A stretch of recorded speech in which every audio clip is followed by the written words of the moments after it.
Ini tiba-tiba bid'ah-bid'ahkan, ngafir-ngafirkan orang yang tidak. Assalamualaikum warahmatullahi wabarakatuh. Waalaikumsalam warahmatullahi wabarakatuh. Alhamdulillah kita bisa berjumpa lagi di channel Sarung Meril yang mungkin sedikit banyak membahas tentang pesantren. Mungkin di video kemarin kita membahas tentang pesantren dengan waktu yang sangat lama, sangat singkat. Lama atau singkat? Pembahasannya itu ternyata nanggung. Nah, sekarang kita lebih detail lagi ke yang pertama tentang karakteristik pondok pesantren. Nah, yang mana di karakteristik pondok pesantren ini ada banyak sekali macam-macamnya gitu. Dan mungkin kita bisa bahas di sini sedikit-sedikit. Untuk lebih lanjutnya ditunggu video-video selanjutnya. Nah, yang pertama ini ada pertanyaan di luar sana, orang-orang yang kemungkinan tidak mengerti, tahu cuma tidak mengerti apa itu pondok pesantren. Nah, monggo coba di UNI. Ya kita Gus Nafasi. Monggo. Ya, jadi pondok pesantren itu apa sih pondok pesantren itu? Bisa itu terbagi menjadi dua kata. Pondok itu bisa dikatakan pondok itu adalah asrama atau tempat tidur, gampangane ngono lah etimologinya. Kemudian pesantren itu ada juga dalam bahasa Sanskerta, sehingga diambil dari kata kantrik mungkin bahasanya, yang berarti orang yang mengikuti guru, bisa dikatakan juga murid. Jadi pondok pesantren itu adalah tempatnya orang-orang yang mencari ilmu, kemudian dia juga bertempat di situ, tidurnya juga di situ dan kesehariannya. Nah, dan juga di pondok pesantren itu juga mempelajari, intinya itu lebih mempelajari kitab-kitab kuning, atau bukan kitab kuning, maksudnya lebih mempelajari ilmu-ilmu agama, untuk mendalami ilmu-ilmu agama. Tapi seiring berkembangannya waktu, sekarang juga hampir semua pondok pesantren juga mempelajari untuk ilmu-ilmu yang lain, tidak hanya sekedar berkutat di ilmu agama. Lebih modern gitu. Ya, kurang lebihnya seperti itulah. Ini seperti itu. Ben biar apa? Mengikuti zamannya. Biar mengikuti zaman, zaman. tidak ketinggalan zaman. Mungkin Mas Alwi mau menambahi ben ketok. Gowo dan kelihatan. Saya setuju dengan pendapat enaknya Mas apa Gus gitu. Saya menambahi pengertian dari Gus Bapak. Itu memang benar, secara keseluruhan memang seperti itu, gambaran umumnya memang seperti itu. Kalau saya pribadi itu, pondok pesantren itu merupakan lembaga pendidikan yang mana dengan sistem matis, cara pengajaran yang sangat luar biasa, unik. Bahkan mulai diadopsi berbagai sekolah, itu sekarang kan sudah mulai bermunculan sekolah yang dengan asrama. Sebetulnya itu mengadopsi dari pondok pesantren. Kalau pondok pesantren sendiri, saya menambahi dari Gus Wafa, itu punya sesuatu hal yang unik, berbeda dari pondok daripada lembaga-lembaga pendidikan yang lain seperti universitas, sekolah dasar dan sebagainya, punya karakteristik tersendiri. Nah, ini karakter atau ciri khas ini yang tidak bisa kita narasikan dengan kata-kata. Kalau dipuisikan bisa ya? Kalau memang pengen tahu ya silahkan terjun, masuk, dalami. Atau enggak ya lihat video ini nanti. Ya, betul. Ya, Mas, ya. Tapi secara garis besar saya setuju dengan Gus Bapak. Memang pondok itu memang secara definisi memang seperti itu. Nah, kalau dari pembicaraan tadi pondok pesantren yang mempunyai karakteristik yang sangat berbeda, kemudian banyak karakteristik lagi yang orang-orang tidak tahu, seperti umur seseorang mau mondok. Apakah aku kok berumur 29-30 tahun mau mondok, terus kalau ada yang umur dari kecil aku mondok sampai tua itu gimana itu? Wah, itu menyangkut ke salah satu karakteristik yang pertama, Mas. Jadi tidak ada batasan umur bagi seorang santri untuk belajar, untuk mondok. Ada pondok-pondok pesantren yang menyediakan, oh ini khusus anak-anak SD, khusus anak-anak sekolah, khusus anak-anak yang mungkin yang sudah beranjak dewasa. Mungkin ada juga pondok pesantren yang untuk sudah bapak-bapak, ibu-ibu. Ada juga pondok pesantren untuk lansia. Ada juga ada juga pondok pesantren khusus rehabilitasi. Rehabilitasi ada. Jadi memang apa? Santrinya itu memang orang-orang yang mengalami gangguan, entah itu kejiwaan atau memiliki masalah-masalah yang lainnya. Tapi terus jangan dipukul rata bahwa pondok pesantren tempat-tempat orang aneh. Nyatanya dewi yo baik-baik saja toh. Dan ada juga itu loh, pondok metal. Ya. Di Pasuruan ada itu. Jadi tidak mengandung unsur batasan umur, Mas. Mau pondok dari kecil, dari bayi, ada juga dari TK sampai tua, bahkan di pondok pesantren terus-terusan itu nggak masalah. Ada semuanya. Nggak ada persyaratan perbatasan waktu, itu nggak ada di pondok pesantren. Ya, saya sependapat. Tapi kok saya lihatnya gini, Gus. Oke lah, di pondok itu tidak ada batasan umur untuk siapapun, silakan. Saya rasa semua pondok itu welcome. Semua pondok itu welcome untuk menerima semua masyarakat untuk bisa belajar. Tapi kalau pandangan saya itu ya, kita itu punya umur mau sampai berapa loh, kan gitu. Terus dan setiap manusia itu pasti memiliki fasenya, fase anak-anak, kemudian jenjang menuju pendewasaan atau remaja, kemudian dewasa, matang, berkeluarga, bekerja, dan pada akhirnya mati. Kalau pandangan saya agak tabu ya kalau seumpama wong nak wis tuwa kok isek mondok. Itu bagi saya, ini pendapat saya loh, Gus. Ini pendapat saya.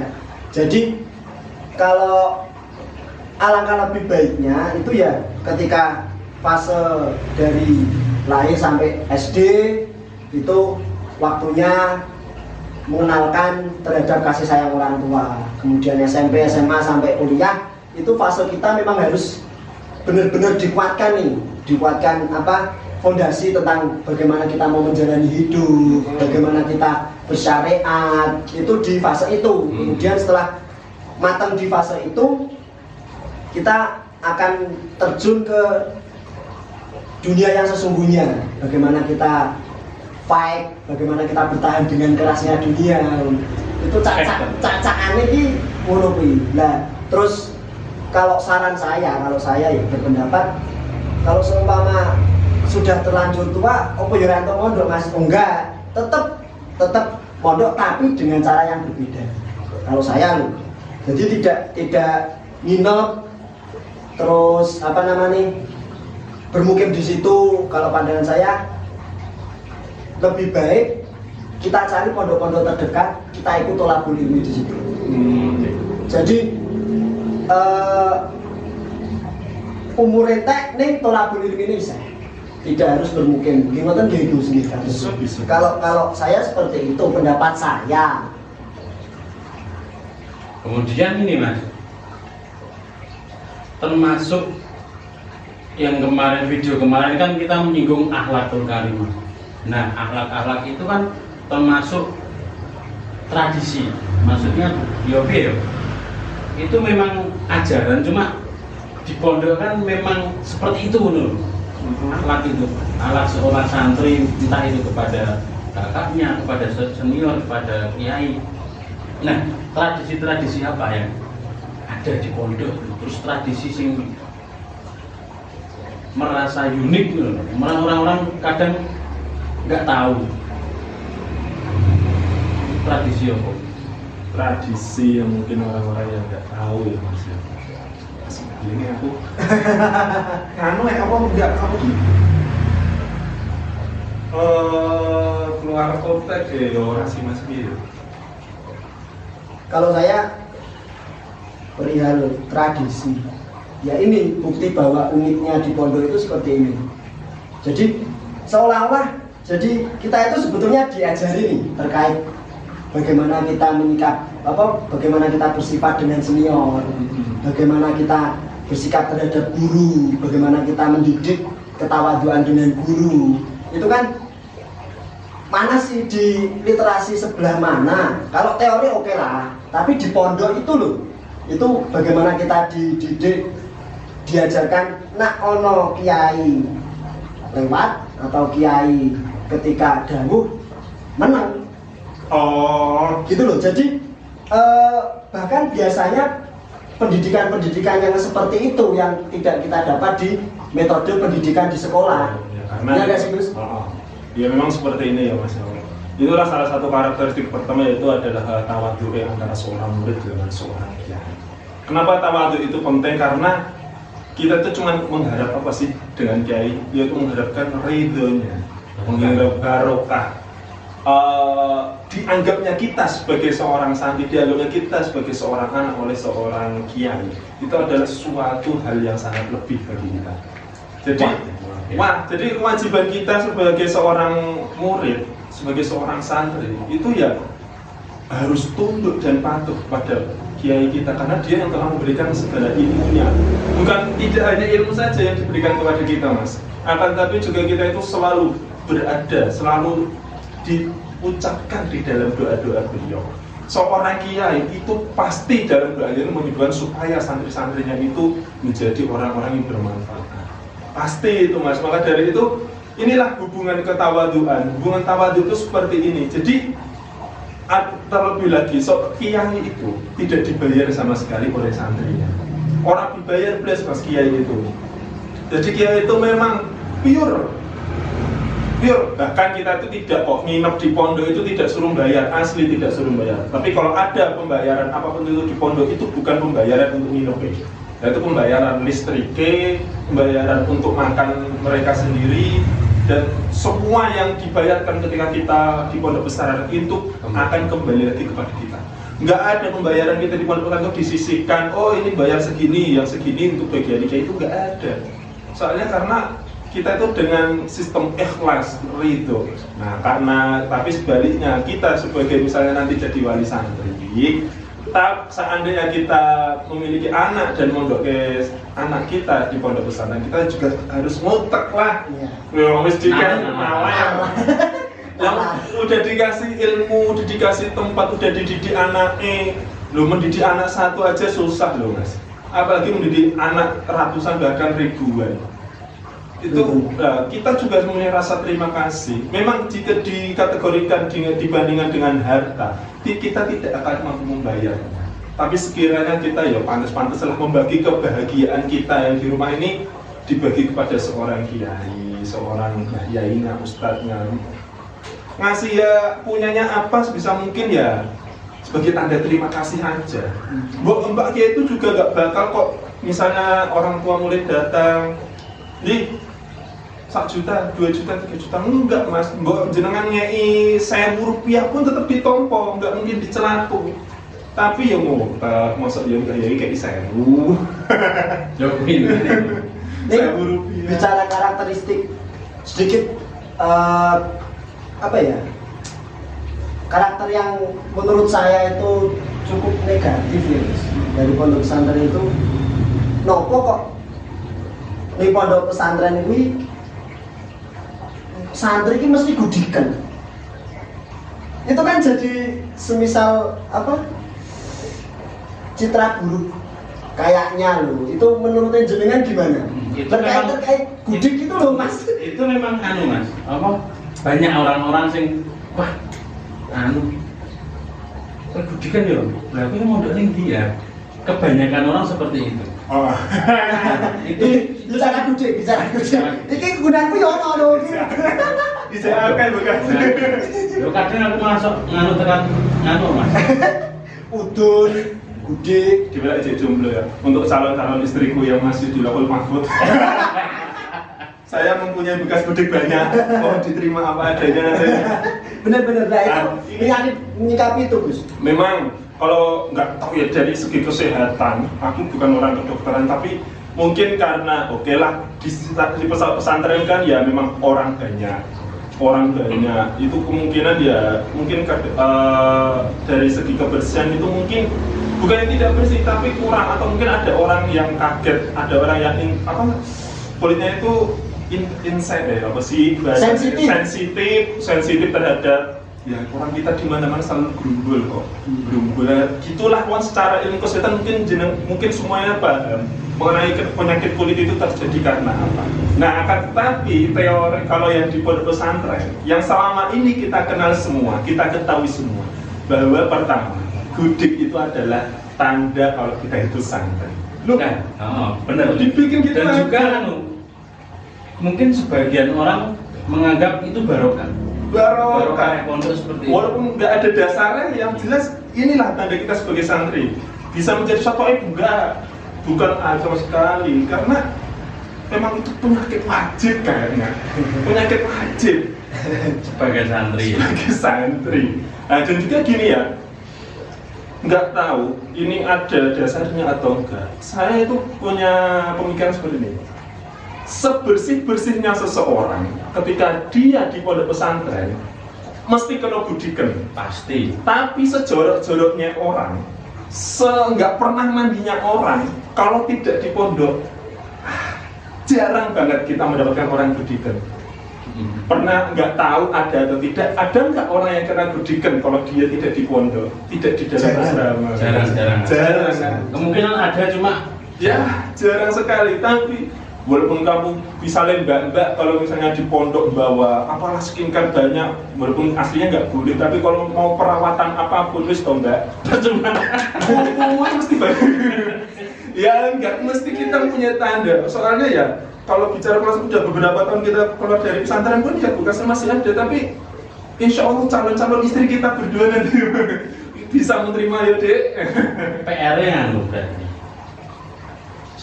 santriwati kalau udah keluar dari pondok itu harus membersihkan itu. Nah, tapi memang pada saat keluar ya mas, pada saat keluar memang masih banyak, tapi nggak tahu diobati juga enggak. Sekarang pun ya udah nggak kelihatan, nggak kayak dulu tuh kita itu kayak robot berjalan mas. Hitam banyak sekrumpai, banyak mure kuat. Tapi yo istrinya sampean tidak mempermasalahkan tuh. Oh. Dibilang dulu. Nah, tapi kalau mungkin mindsetnya dirubah. Jadi di nopo kok neng pondok kok kabeh kudu budikan. Berarti itu mengajarkan kita bahwa ayo, kowe nak ngerasa budik, aku yo tahu rasane budik. Jadi timbul rasa persaudaraan. Iya gak sih? Sama rasa, sama tersiksa, ya, sama-sama bisa tertawa. Ini zaman pondok, wong budikan yo diguyu bareng loh mas. Ya pasti. Budikan tantangan. Ya, itulah. Kemudian yang menuju karakteristik yang selanjutnya mas, untuk peraturan apa ya? Peraturan sekaligus kurikulum di pondok itu. Itu apakah semua sama atau bagaimana? Mungkin buat pendengar biar lebih paham. Jadi kalau di kurikulum di pesantren itu insya Allah itu bersifat independen. Jadi pondok pesantren itu mencerminkan bagaimana seorang kiai pondok tersebut. Jadi kan kita ini memang pada dasarnya kita itu nggak boleh bercita-cita menjadi seorang kiai. Kiai itu bukan suatu cita-cita yang bisa kita cari, karena kiai itu adalah suatu pengakuan dari berbagai masyarakat, Jadi misalnya ada pondok, aku pengen jadi kiai, panggil aku kiai. Oh, itu malah salah kaprah mas. Cita-cita menjadi kiai itu adalah cita-cita yang salah. Karena kiai itu adalah suatu penghormatan, suatu pemberian dari masyarakat yang dimana ketika kita meminta tidak akan ada yang memberi. Nah, akan tetapi tapi kan kita bisa mas, untuk kalau misalnya kita sudah mondok, kita itu memberikan ilmu itu juga bisa. Itu boleh, itu wajib. Akan tapi untuk supaya dipanggil kiai kita tidak boleh menganggap diri kita ini kiai. Nah, kemudian tadi pertanyaan apa kemarin? Peraturan ini. Kemudian maka dari itu pesantren itu mencerminkan seseorang kiai tersebut. Ketika pondok pesantren itu mengajar seperti ini, oh berarti ini adalah bagian suatu bagiannya tersebut. Jadi tidak bisa mas, kurikulum di pesantren itu saya tidak bisa. Mungkin ya sedikit, mungkin kebanyakan mbah kiai itu terutama pondok salaf itu di gampangannya mempunyai diatur oleh pemerintah. Karena kita bersifat independen, kita hanya saya ingin mengajarkan ilmu yang saya dapat. Kemudian ternyata banyak yang ingin belajar dengan saya, udah saya sediakan tempat, saya sediakan kamar, saya sediakan tempat bermukim. Jadi ini yang saya ajarkan. Jadi saya kurang setuju ketika nantinya kok pemerintah itu tentang kurikulum harus diajarkan seperti ini, harus bisa meratakan. Bisa meratakan, ini saya kurang setuju mas. Karena ya kembali lagi, wawasan itu luas. Seseorang mempunyai metode-metode tersendiri. Dan juga kan kita itu mempelajari ilmu agama itu bukan ilmu misalnya saya mempelajari ini supaya besok saya seperti ini, tidak. Tapi semua supaya saya ini mengerti, bukan untuk dicita-citakan ilmu agama itu, tapi untuk pegangan hidup. Beda kalau misalnya kita mempelajari ilmu ekonomi, supaya saya besok mampu mengatur ekonomi. Ilmu kedokteran supaya saya besok menjadi dokter. Tapi ilmu agama kita harus mengetahui semua karena semua saling berhubungan. Entah antara ilmu fikih, ilmu tajwid, ilmu nahwu, sorof, itu semua harus kita tahu untuk apa? Untuk kita menjalani hidup, untuk kita mengenal lebih dekat terhadap Tuhan kita, terhadap Allah. Itu kan seperti itu. Untuk memanfaatkan ilmu itu kepada orang lain. Nah, maka dari itu kita sambung lagi karakteristik berkaitan dengan itu adalah maka dari itu tidak ada batasan-batasan waktu di pondok pesantren. Pondok pesantren tidak ada batasan waktu. Sampeyan tekan sepuh mau di pondok pesantren boleh. Sampeyan mau setahun 2 tahun boleh, tapi mas kalau misalnya ngaji cuman sebulan 2 bulan ya jangan berani-beranilah. Maksudnya jangan berani-berani tiba-tiba bid'ahkan, ngafirkan orang yang tidak serupa dengan kita. Apa itu kalau di pondok, jangankan gitu. Apalagi yang belajar cuma baca-baca sendiri, tidak mempunyai guru. Kita baca ini, bahaya, kita bahaya membaca ini, ada yang beda, langsung kita kafirkan, kita bid'ahkan. Mbah Kiai itu mondok itu bukan cuma setahun, bukan 2 tahun, sewindu 2 windu, dia itu mondok itu selamanya mas. Jadi berkecampung dengan ilmu itu selamanya Mbah Kiai itu. Tapi kalau semisal ini Gus, itu kan tadi jenengan berpendapat bahwa pondok itu punya karakteristik dan individualistik. Jadi punya metode kurikulum sendiri, independen. Itu kan apakah itu nanti tidak mengakibatkan perpecahan? Semisal ada kasus saya mondok di pondok A, kurikulumnya seperti ini. Kemudian output yang saya dapat semisal A.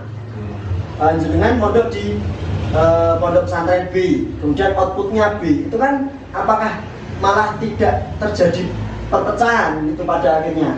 Saya punya pendapat ini, jenengan punya pendapat B dan lain sebagainya. Itu apakah dikhawatirkan itu kan nanti terjadi gesekan malah. Kalau disamakan kan malah enak kayaknya Gus. Kurikulum itu kan itu mas, kurikulum itu sistem pengajaran harus seperti apa, bagaimana. Jadi misalnya makanya dari itu ilmu agama itu mas, untuk kita fikih pun tidak hanya 1, 2, 3, 4 tapi banyak. Tapi kan intinya semuanya outputnya sama. Oke, ketika menjadi perbedaan